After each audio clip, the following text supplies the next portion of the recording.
interpretação textual. Ok? E para aqueles que já são pai, feliz Dia dos Pais. Professor Volney Ribeiro, tá? Acessem por gentileza. Essa fanpage foi criada esta semana especialmente para os meus alunos. Professor Volney Ribeiro. Já há lá umas 3 ou 4 postagens, todas muito boas. Então, para você que está em preparação, e para você também que vai passar no vestibular e quer continuar escrevendo bem, todo dia eu vou postar algo relativo à literatura, à gramática ou à interpretação de texto, tá certo? Hoje mesmo eu postei alguns aspectos relativos à coesão textual. Por exemplo, quando você quer mudar de frase, mudar de parágrafo, que termo de transição usar? Então eu coloquei lá 13 termos de transição que você pode usar de acordo com a ideia que há entre uma frase e outra, entre um parágrafo e outro. Tá certo? Então acesse Professor Volney Ribeiro, criado especialmente para ajudar os meus amigos que estão em fase de preparação para o vestibular. Então olha só, hoje a gente vai falar sobre arte. E você pode ir acompanhando aí na sua apostila, tá certo? Competência de área 4. Nós sabemos que a prova de linguagens e códigos envolve 9 competências e 30 habilidades. No último mês foi trabalhado a competência 3, que fala sobre linguagem corporal. Foi isso? Com o nosso amigo Bruno Maia. Gente boa demais. Hoje nós vamos trabalhar a competência de área 4. Falar de arte é um tanto complexo, porque a arte envolve muitos aspectos. Não é tão simples falar de arte em 1h30.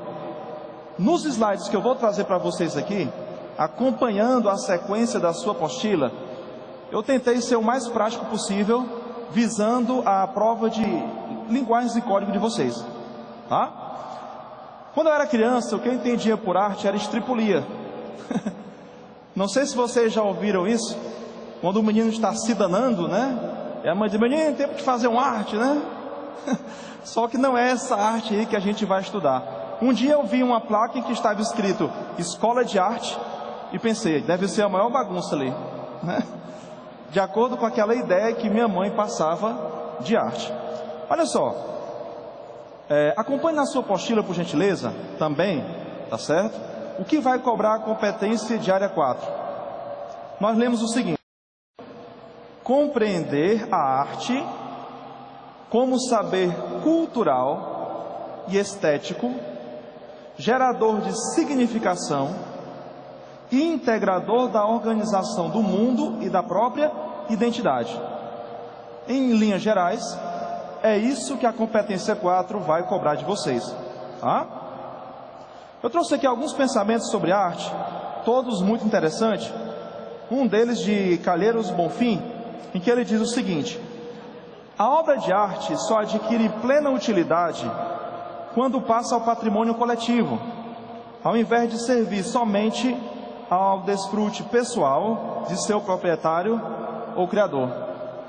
Recentemente, um milionário japonês morreu e foi enterrado com ele uma grande obra de arte, porque pertencia a ele. Eu creio que aquele quadro que foi enterrado com ele deveria pertencer a toda a humanidade, né? Deveria estar no museu e não ser enterrado simplesmente. Shakespeare disse o seguinte: é o espelho e a crônica de sua época. Dentro desse contexto é que o Enem vai cobrar a arte ligada ao fator cultural. Raramente a gente vai conseguir desvincular a arte da cultura. A arte é uma manifestação cultural. Ariano Suassuna diz o seguinte: arte para mim não é produto de mercado. Podem me chamar de romântico. Arte para mim é missão, vocação e festa. E Nietzsche dizia o seguinte: temos a arte para que a verdade não nos destrua. E por último, Leonardo da Vinci diz que a arte diz o indizível, exprime o inexprimível e traduz o intraduzível. Queridos, nós sabemos que cada competência avalia alguma habilidade, certo? A competência 9, a competência 4, melhor dizendo, trabalha 3 habilidades. Vejamos aí, ó. Isso aqui está na apostila de vocês. Habilidade 12. Reconhecer as diferentes funções da arte. Aí na apostila de vocês, eu já coloquei as 3 principais funções da arte que o Enem pode cobrar. Do trabalho da produção dos artistas e seus meios culturais. Então você observa que é difícil separar arte e cultura, porque a arte é uma manifestação cultural. Só um detalhe, quando nós pensarmos em cultura, é importante que saibamos que não existe cultura inferior e cultura superior. Não existe. Muito menos pessoa ou povo sem cultura. É comum na nossa leiguice a gente dizer que fulano é sem cultura. Ele pode não ter determinada cultura. Por exemplo, há quem acredite que Constantino foi responsável por organizar o Novo Testamento da Bíblia. Mas ele não faria isso jamais porque ele não tinha cultura teológica. É diferente. Mas todo mundo tem cultura e não existe cultura inferior ou cultura superior. Tá certo? Habilidade 13. Analisar as diversas produções artísticas. Logo em seguida a gente vai ver quais são essas produções artísticas.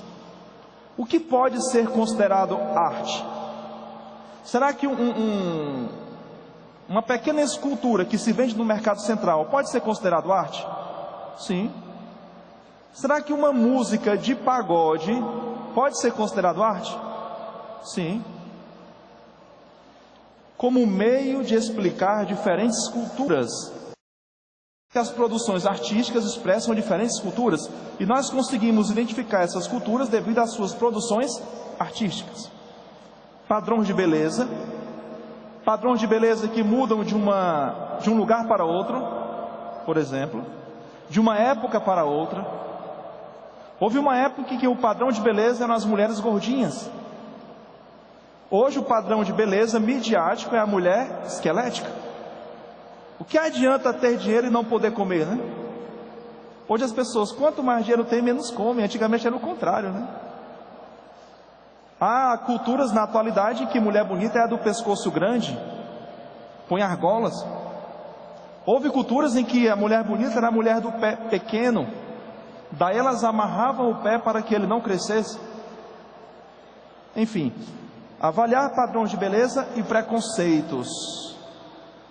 Muitas vezes, por nós não compreendermos cultura, por não compreendermos que o mundo é heterogêneo, isso muitas vezes é fator de preconceito. Preconceito mesmo gerado às vezes entre o sul e o nordeste, entre o nordeste e o norte, entre o primeiro mundo e o terceiro mundo, entre o que curte MPB e o que curte funk, por exemplo. Habilidade 14. Reconhecer o valor da diversidade artística e das inter-relações de elementos que se apresentam nas manifestações de vários grupos sociais e étnicos. Então, o que nós vimos até agora foi um esclarecimento do que a competência 4 vai cobrar da gente, tá certo? É o que nós vamos ver hoje. Pessoal, a gente não pode falar de arte sem saber quais são as artes e quantas artes são. Isso aqui não está na apostila de vocês. Arranja um lugarzinho para copiar, por gentileza, tá? Geralmente se é que arte? Sétima arte. Cinema é a sétima arte. Então a gente vai ver neste momento quais são as artes e quantas são as artes, antes de começarmos a teorizar sobre o assunto. Consiga um lugarzinho aí no seu material para você escrever isso, tá? Até certo tempo se falava em 7 artes. Agora se fala em 9. E a 10ª arte já vai se projetando aí com a mídia, com a tecnologia, com o cinema 7D, que já é uma realidade. 7D. Então vejamos aqui, ó. Primeira arte, música. Sem dúvida alguma, a música é a maior manifestação cultural de um povo. Nunca houve um povo que não tivesse música. E eu creio que todos nós aqui gostamos de algum tipo de música. As tertúlias, por exemplo, né? Todos nós aqui apreciamos algum estilo musical. A história do Brasil, do surgimento do Brasil, está ligada à música. No início da colonização, a música brasileira era uma mistura de música indígena, música africana e música portuguesa, o fado. Os primeiros professores de música aqui no Brasil foram jesuítas. Mas, em termos profissionais, a música começa a ganhar destaque econômico e profissional somente no início do século XX, através de um instrumento chamado rádio. Naquela época, início do século XX, o samba era uma música muito comum, porém discriminada. O samba no início do século XX tem ou tinha o mesmo status que o funk tem hoje. Muitos pais não querem que as suas filhas dancem funk, né? Principalmente se for nos morros cariocas. Até pelo estilo, pela coreografia, pela ousadia de algumas meninas, pela pouca roupa, que muitos chamam de pouca vergonha, né? Então o funk hoje tem o mesmo status que tinha o samba no início do século XX. Você lembra por quê? Você lembra qual era a cultura que tinha muita influência no Brasil no início do século XX? Cultura europeia. E mais precisamente a cultura francesa. Chique era ir para a França. Chique era vestir-se à la França. Dizem que até parte do centro de Fortaleza se baseia no cenário parisiense. Até hoje é chique ir para a França, usar perfume francês. No início do século XX, o que dava status era aquilo que vinha da França. E o samba era uma música que era uma mistura de África e Brasil. Era uma música de periferia, era uma música de favela, era uma música que era ouvida mais nos morros. Hoje esse status mudou, né? Hoje você vê desfile de escola de samba. Hoje o samba tem outro status. Em 1940, quando o Brasil faz uma parceria com os Estados Unidos para a construção da siderúrgica nacional, o rock começa a entrar aqui. Em 1940, o rock começa a se difundir nos Estados Unidos, e devido à parceria para a construção da siderúrgica nacional, ele chega ao Brasil. Mas somente mais tarde é que ele vai ter maior projeção. E um dos grandes nomes do rock no Brasil se destaca principalmente entre a juventude é Raul Seixas. O rock surge inicialmente para representar um estilo jovem, porque até então não havia uma música especificamente para o jovem, que desse voz ao jovem, que desse personalidade ao jovem. Porém, o rock contribuiu para embalar um sonho de revolta, de rebeldia. E essa rebeldia se manifestou primeiramente com que um jovem tinha subordinação direta, que eram os pais, e depois com o governo, com o sistema. Mais tarde, o nome do rock é associado a outros dois: sexo e drogas. Daí o termo sexo, drogas e rock and roll. Na música Ideologia de Cazuza, quando ele expressa certo descontentamento, ele diz que o meu sex and drugs não tem nenhum rock and roll. Mais tarde você vê, como eu citei, Raul Seixas com a música Ouro de Tolo. Lembram-se? Quando ele diz que deveria estar contente por inúmeros fatores, mas ele confessa que estava decepcionado. A música Ouro de Tolo é de 1973, no auge da ditadura militar. Expressa um sentimento de revolta contra o conformismo de muitas pessoas que consideraram que a ditadura trouxe benefício. Não sei se vocês lembram, mas na Idade Média surgiram alguns alquimistas que diziam ter a fórmula do ouro e vendiam essa fórmula do ouro. Agora imagina só, se alguém tem a fórmula do ouro, vai vendê-la, não é melhor vender o ouro? Quanto custa a fórmula do ouro?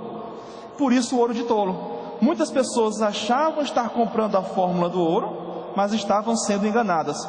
A música de Raul Seixas, chamada Ouro de Tolo, é uma crítica a essas pessoas que achavam que a ditadura trouxe benefícios, mas na verdade não era isso que se via, apesar do aparente milagre econômico.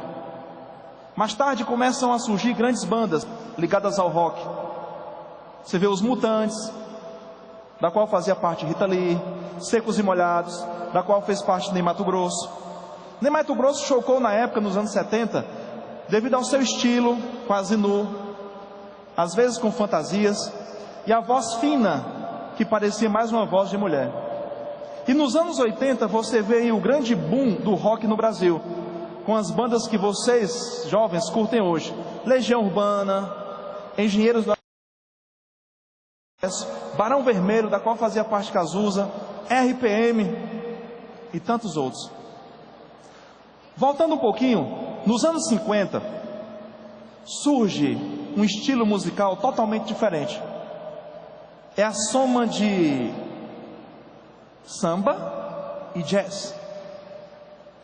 O samba é uma mistura de música africana com música brasileira, afro-brasileira. E o jazz é uma mistura de música africana com música americana. Então, a soma do samba com o jazz deu início ao que nós chamamos aqui de bossa nova.